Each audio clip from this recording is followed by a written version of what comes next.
Magandang araw mga tol, bakbakan nga po ni Takuma Inoue versus Jerwin Ancas sa November 15. Napospon na nga po ang laban na yan dahil nagkaroon ng injury itong si Takuma Inoue.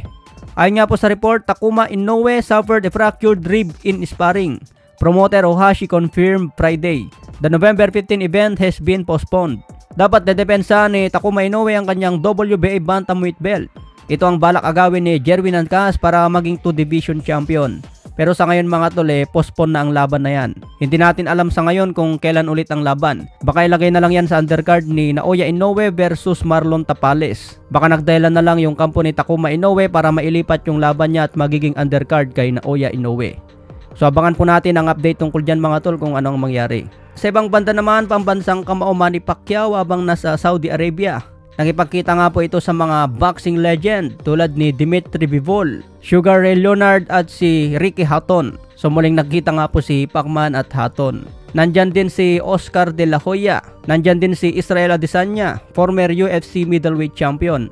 Nandyan din si Roberto Duran, Amir Khan, Ricky Hatton, Roy Jones Jr. at si Lennox Lewis. Matinding boxing legend nga po yung mga nakasama ni Pacman. Siyempre hindi mawawala dyan si Mike Tyson. Nandyan din yung presidente ng WBC na si Mauricio Sulaiman.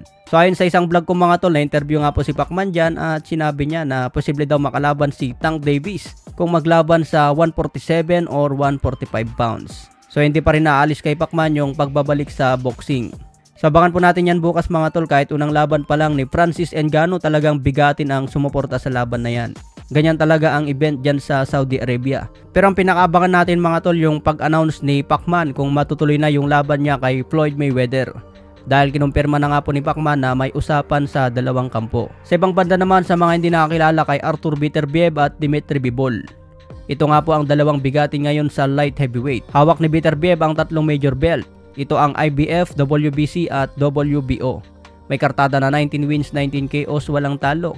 Perfect record po yan at 100% knockout ratio. Samantala si Dimitri Bivol, hawak naman niya ang WBA. Kaya itong dalawang malakas na magsagupaan sa light heavyweight. Kung sino ang manalo dyan mga tol, pwede nang kalabanin ni Canelo Alvarez.